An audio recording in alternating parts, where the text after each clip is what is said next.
മിശിഹായിൽ പ്രിയ സഹോദരീ സഹോദരങ്ങളെ, ഇന്ന് നാം കൂടുതലായിട്ട് മനസ്സിലാക്കുവാൻ ആഗ്രഹിക്കുന്ന വചനഭാഗങ്ങൾ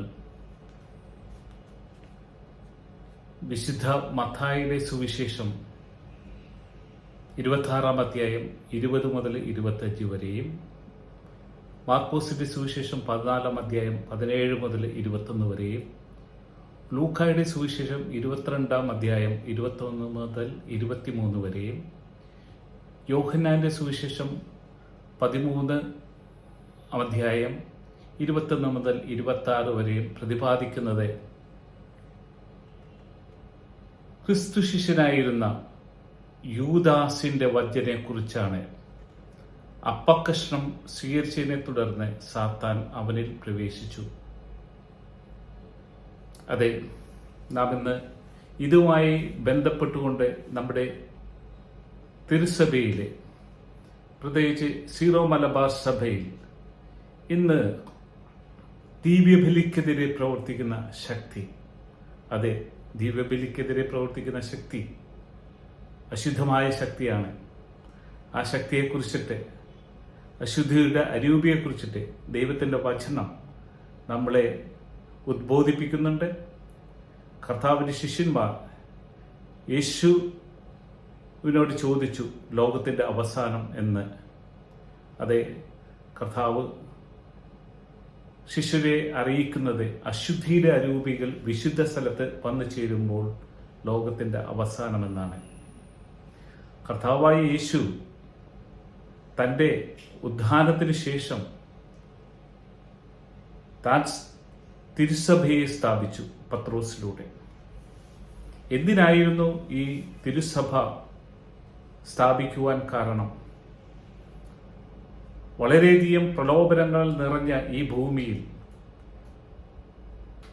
ദൈവം തൻ്റെ മക്കളെ ഈ ഭൂമിയിലേക്ക് അയച്ചത് എല്ലാ അധികാരത്തോടുകൂടി, എല്ലാ കഴിവുകളോടും കൂടെയായിരുന്നു. എന്നാൽ പ്രലോഭകൻ പല രീതിയിലും ദൈവമക്കളെ പ്രലോഭിപ്പിക്കുമ്പോൾ അവയിൽ വീണുപോകുന്ന മനുഷ്യരെയാണ് ഉൽപ്പത്തി മുതൽ നാം കാണുന്നത്.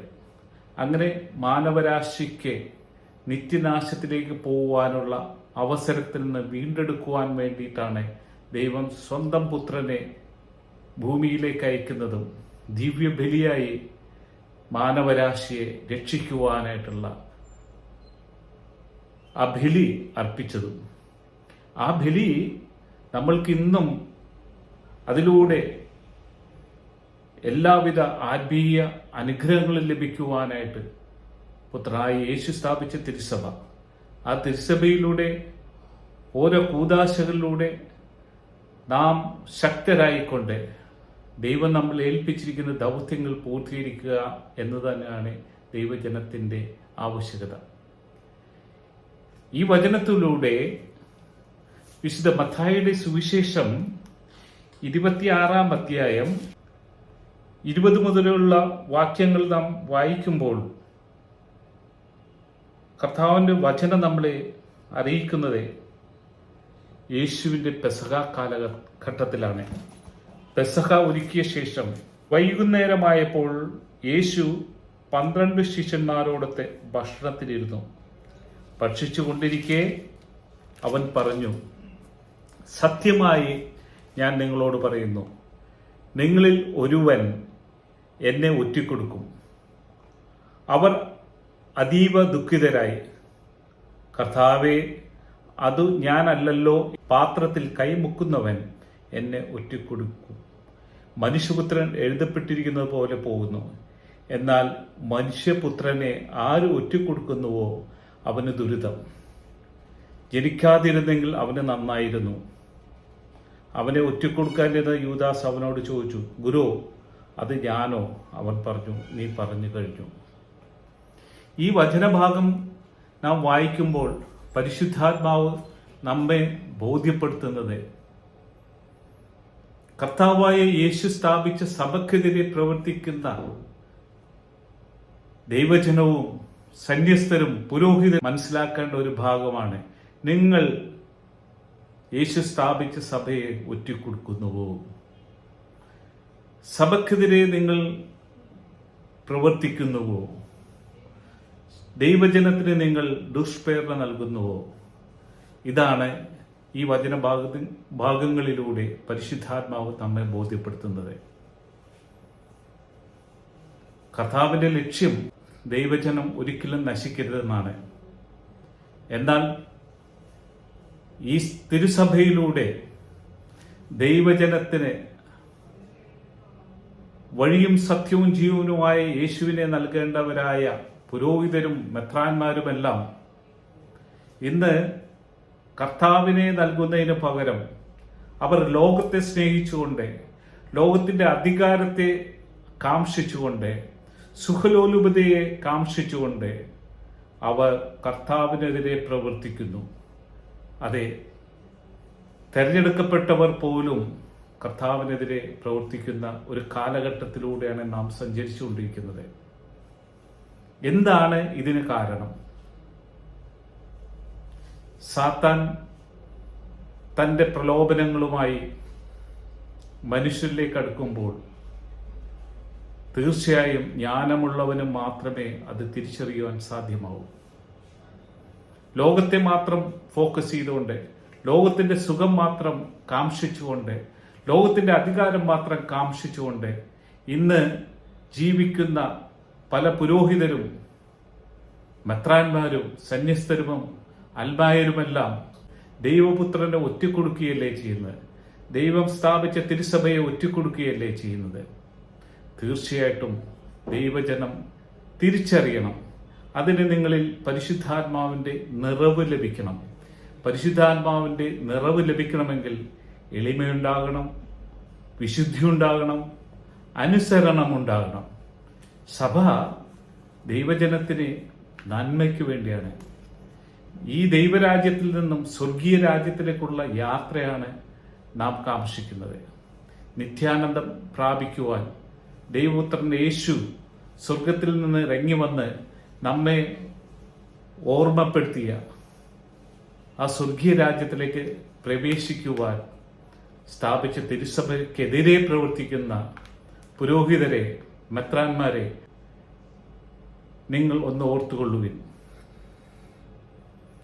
കർത്താവിന്റെ സഭയ്ക്കെതിരെ പ്രവർത്തിക്കുന്ന ഓരോ പ്രവൃത്തിയും ഇരുമ്പാണികളിൽ തൊഴിക്കുന്ന പോലെയാണ്, നിങ്ങളിൽ തന്നെ നിത്യനാശത്തിലേക്ക് എത്തുന്ന ഒരവസ്ഥയാണ്. എന്തുകൊണ്ടാണ് ഈ വൈദികരെല്ലാം, എല്ലാവരെയും ഞാൻ കുറിച്ചിട്ട് പറയുന്നില്ല, വളരെ കുറച്ച് വൈദികർ ദൈവത്തെ മാത്രം ഫോക്കസ് ചെയ്തുകൊണ്ട് യേശു കാണിച്ചെന്ന വഴിയിലൂടെ സത്യത്തിലൂടെ ജീവിക്കുമ്പോൾ ഇന്ന് പലരും ഈ സെമിനാറുകളിൽ നിന്ന് പഠിച്ചിറങ്ങുന്ന മിക്ക വൈദികരും കർത്താവിന്റെ സഭയ്ക്കെതിരെയാണ്. ഈ സെമിനാരിയിൽ എല്ലാ സൗകര്യങ്ങളും കൊടുത്തുകൊണ്ട് അവരുടെ പഠനത്തിന്റെ ചെലവ് സഹിത സഭ വഹിച്ചുകൊണ്ട് ഇവരെ പഠിപ്പിച്ചു കഴിയുമ്പോൾ എത്ര പേർ കർത്താവിന് വേണ്ടി ശുശ്രൂഷ ചെയ്യുന്നു ആത്മാർത്ഥമായിട്ട്? പലരുടെയും സെമിനാരിയിലേക്കുള്ള യാത്ര ഒന്ന് മനസ്സിലാക്കിയെടുക്കുക. തങ്ങളുടെ മാതാപിതാക്കന്മാർ വളരെ ശ്രദ്ധയോടുകൂടി ഈ മക്കളെ വളർത്തി, അവരെ പരിപാലിച്ച് ദൈവസ്നേഹത്തിലും ദൈവ ശുശ്രൂഷയിലും പങ്കുകാരാകുവാനായിട്ട്, ഒരു വൈദികനാകുവാനായിട്ട് ആഗ്രഹിച്ച മാതാപിതാക്കൾക്ക് എന്തുകൊണ്ട് ഇവർ അനുസരണക്കേടിലേക്ക് പോകുന്നു? പല സെമിനാരികളിലും യുക്തിവാദവും ദൈവത്തിനെതിരെയുള്ള പ്രവർത്തനങ്ങളും മാത്രമേ നടക്കുന്നുള്ളൂ എന്നതാണ് സത്യം. സെമിനാരിയിൽ നിന്നും വെക്കേഷന് വരുന്ന ചില വൈദിക വിദ്യാർത്ഥികളുമായിട്ട് സംസാരിക്കുമ്പോൾ അവർ പറയുന്നത്, അവരോട് നാം ചോദിക്കുകയാണ്, യേശു മാത്രമല്ലേ ലോകരക്ഷകൻ എന്ന് ചോദിച്ചാൽ അവർക്ക് ആൻസർ പറയാനില്ല. പലരും ഉണ്ടെന്നുള്ളതാണ് അവരുടെ ചിന്ത. കാരണം ഇവരിൽ വിശ്വാസം വളർന്നിട്ടില്ല. ഇവരുടെ വിശ്വാസം ഭവനങ്ങളിൽ ഉണ്ടായിരുന്നു, എന്നാൽ സെമിനാറുകളിലേക്ക് ചെന്നു കഴിഞ്ഞപ്പോൾ അവിടെ വിശ്വാസത്തിന്റെ നിറവ് നഷ്ടപ്പെട്ടു. ഇന്ന് പല മാതാപിതാക്കളും തങ്ങളുടെ മക്കളെ സെമിനാറുകളിലോ സന്യസ്ത സ്ഥാപനങ്ങളിലോ അയക്കാനായിട്ട് മടി കാണിക്കുന്നു.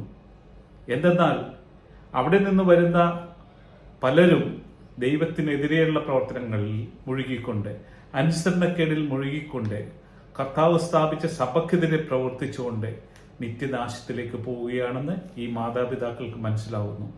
ഇതിന് കാരണം ഈ സെമിനാരികളിൽ ഈ വൈദിക വിദ്യാർത്ഥികളെ പഠിപ്പിക്കുന്ന പുരോഹിതരെല്ലാം ചൈതന്യം നഷ്ടപ്പെട്ട വൈദികരായിപ്പോയി. കർത്താവിനെ സ്തുതിച്ച് ആരാധിച്ചുകൊണ്ടിരുന്ന മാലാഹ വൃന്ദങ്ങളിൽ ദൈവത്തിനെതിരെ പ്പോൾ കർത്താവ് അവരെ വെട്ടിവീഴ്ത്തിയ ഇടമാണ് ഭൂമി. അവരിൽ നിന്ന് ഒരേ ഒരു കഴിവ് മാത്രമേ കർത്താവായ ദൈവം എടുത്തു കളഞ്ഞുള്ളൂ, ചൈതന്യം. ദൈവത്തിന്റെ ചൈതന്യം അവരിൽ നഷ്ടപ്പെട്ടു. ഇതേപോലെ തന്നെയാണ് ഇന്ന് വൈദികരിലുള്ള ചൈതന്യം നഷ്ടപ്പെട്ടവരാണ് കർത്താവിന്റെ സഭയ്ക്കെതിരെ പ്രവർത്തിക്കുന്നത്. വിശുദ്ധരായ ധാരാളം വൈദികർ ഈ നമ്മുടെ കൂടെയുണ്ട്. വിശുദ്ധ ജനം അവരെയാണ് അനുകരിക്കേണ്ടത്, വിശുദ്ധരായവരെ. ദൈവവചനം അനുസരിച്ചിട്ട് പ്രവർത്തിക്കുന്ന വിശുദ്ധരെ നമുക്ക് യൂറോപ്യൻ കൺട്രികളിൽ ധാരാളം ഉണ്ടായിരുന്നു. ഇന്ന് ഈ യൂറോപ്പിലും മറ്റും പല ദേവാലയങ്ങളും മറ്റു പല സ്ഥാപനങ്ങളായി മാറുകയും ചെയ്തു. എന്താണ് അതിനുള്ള കാരണം? ലോകത്തോടുള്ള ആസക്തി, യേശുവിനെ രക്ഷകനും നാഥനുമായി സ്വീകരിക്കുവാൻ സാധ്യമല്ലാത്ത മനോഭാവം. അങ്ങനെ ഇന്ന് യൂറോപ്യൻ കൺട്രികളിലൊക്കെ സഭയുടെ പ്രവർത്തനം ജീർണിച്ചു പോയിരിക്കുന്നത്. അതേ അവസ്ഥ തന്നെ നമ്മുടെ കേരളത്തിലും നമ്മുടെ ഭാരതത്തിലും വരുവാൻ വളരെയധികം ചാൻസ് ഉണ്ട്. ജാഗരൂകരാകേണ്ട മേജർ ആർച്ച് ബിഷപ്പും എറണാകുളം അങ്കമാലി അതിരൂപതയുടെ വികാരിയായി വന്ന് എത്തിയിട്ടുള്ള മെത്രാനുമെല്ലാം മനസ്സിലാക്കണം, നിങ്ങൾ കർത്താവിനോട് ചേർന്നാണോ നിങ്ങൾ പ്രവർത്തിക്കുന്നത്, അതോ നിങ്ങൾ സമ്പത്തിനും അധികാരത്തിനും വേണ്ടിയാണോ? മൗനം പാലിക്കുന്ന മെത്രാന്മാർ ഒന്ന് ചിന്തിക്കണം, നിങ്ങൾ ആരുടെ കൂടെയാണ്? ദൈവത്തിന്റെ കൂടെയാണോ അതോ സാത്താന്റെ കൂടെയാണോ? നിങ്ങൾ സമ്പത്തിനും അധികാരത്തിനും വേണ്ടി മാത്രം നിങ്ങൾ ശ്രദ്ധ ചെലുത്തുമ്പോൾ കർത്താവിൽ നിന്ന് അകന്നു പോകുന്നു. കർത്താവ് നൽകിയ ചൈതന്യം നിങ്ങളിൽ നിന്ന് നഷ്ടപ്പെട്ടു പോകുന്നു. ഇതെല്ലാം സംസാരിക്കുവാനായിട്ട്, ധൈര്യത്തോടുകൂടി വചനം ഉദ്ഘോഷിക്കുവാനായിട്ട് പരിശുദ്ധാത്മാവിന്റെ നിറവിൽ നിന്ന് തന്നെയാണ് ഞാൻ ഇന്ന് ഈ വീഡിയോയിലൂടെ സംസാരിക്കുന്നത്. നമുക്ക് നല്ലൊരു ഇടയനെ ലഭിക്കണം. ഇപ്പോൾ ഒരു വിശുദ്ധനായ ഫ്രാൻസിസ് പാപ്പ നമ്മുടെ ഇടയിൽ നിന്നും സ്വർഗീയ വസതിയിലേക്ക് എത്തിച്ചേർന്നു. അദ്ദേഹം വളരെയധികം ആഗ്രഹിച്ചതായിരുന്നു നമ്മുടെ എറണാകുളം അങ്കമാലി അതിരൂപതയും ഏകീകൃത ദീപബലിയിൽ സജീവമായി പങ്കെടുക്കണമെന്ന്. എന്നാൽ പല വൈദികരും പല മെത്രാന്മാരും ഈ ഏകീകൃത ബലിയെ തിരസ്കരിച്ചുകൊണ്ട് അവരുടെ അജണ്ട നിലനിർത്തുവാനായിട്ട് വേണ്ടി കർത്താവിന്റെ ജനത്തെ വിഭജിച്ചുകൊണ്ട് അവർക്ക് ദുഷ്പ്രേരണ കൊടുത്തുകൊണ്ട് ദൈവജനത്തെ ദൈവത്തിൽ നിന്നും അകറ്റുന്ന ചിന്തകളിലൂടെയാണ് ഇന്ന് പല മെത്രാന്മാരും പുരോഹിതരും സന്യസ്തരും അതുപോലെ ആത്മായ പ്രമാണിമാരും ചെയ്യുന്നത്. പക്ഷെ ദൈവജനം മനസ്സിലാക്കുക, ഇവരാരും നിങ്ങളുടെ കൂടെ ഉണ്ടാകില്ല. നിങ്ങൾക്ക് ദൈവം നൽകിയ ആത്മാവല്ലാതെ സ്വന്തം ഭാര്യയോ ഭർത്താവോ മക്കളോ മാതാപിതാക്കളോ ആരും തന്നെ നിങ്ങളോടൊപ്പം നിത്യതയിലേക്ക് സഞ്ചരിക്കാനുണ്ടാവില്ല. തിരിച്ചറിയുക, ജ്ഞാനം, പരിശുദ്ധാത്മാവിനാൽ ജ്ഞാനം നിറഞ്ഞുകൊണ്ട് നിങ്ങൾ ഈ ലോകത്തെ കീഴടക്കുക. ദൈവം നമുക്ക് നൽകിയിരിക്കുന്ന ദൗത്യം പൂർത്തീകരിക്കുവാനായിട്ടുള്ള കൃപക്കായിട്ട് നാം യാചിക്കുക. കർത്താവായ യേശു നൽകിയ ആ തിരുസഭയിലൂടെ, തിരുസഭയെ അനുസരിച്ചുകൊണ്ട് ദൈവം എന്ത് ആഗ്രഹിക്കുന്നെന്ന് വചനം നമ്മളെ ബോധ്യപ്പെടുത്തും. ഒരു പുരോഹിതൻ തെറ്റായ മാർഗങ്ങളിലൂടെ സഞ്ചരിക്കുന്നെങ്കിൽ, മെത്രാൻ ഒരു തെറ്റായ മാർഗങ്ങളിലൂടെ സഞ്ചരിക്കുന്നെങ്കിൽ അവരെയല്ല നാം നോക്കേണ്ടത്. അവരുടെ വിശുദ്ധ വസ്ത്രങ്ങളല്ലാതെ അത് കറപുരണ്ട വസ്ത്രങ്ങളാണെന്നുള്ള കാര്യം മനസ്സിലാക്കുവാൻ ദൈവജനം കൂർമ്മ ബുദ്ധിയോടുകൂടി ദൈവത്തിന്റെ ധ്യാനം സ്വീകരിച്ചുകൊണ്ട് എളിമയോടുകൂടി നാം കർത്താവിന് വേണ്ടി പ്രവർത്തിക്കാം. അതിനായുള്ള കൃപക്കായിട്ട് നമുക്ക് പ്രാർത്ഥിക്കാം. ദൈവവചനം ശക്തമായും ധൈര്യത്തോടുകൂടി അഭിഷേകത്തോടുകൂടി എനിക്ക് ഉദ്ഘോഷിക്കുവാനായിട്ടുള്ള കൃപക്കായിട്ട് നിങ്ങളും എനിക്ക് വേണ്ടി പ്രാർത്ഥിക്കണമേ എന്ന് ഞാൻ യാചിച്ചുകൊണ്ട് ബ്രദർ തോമസ് ജോർജ്.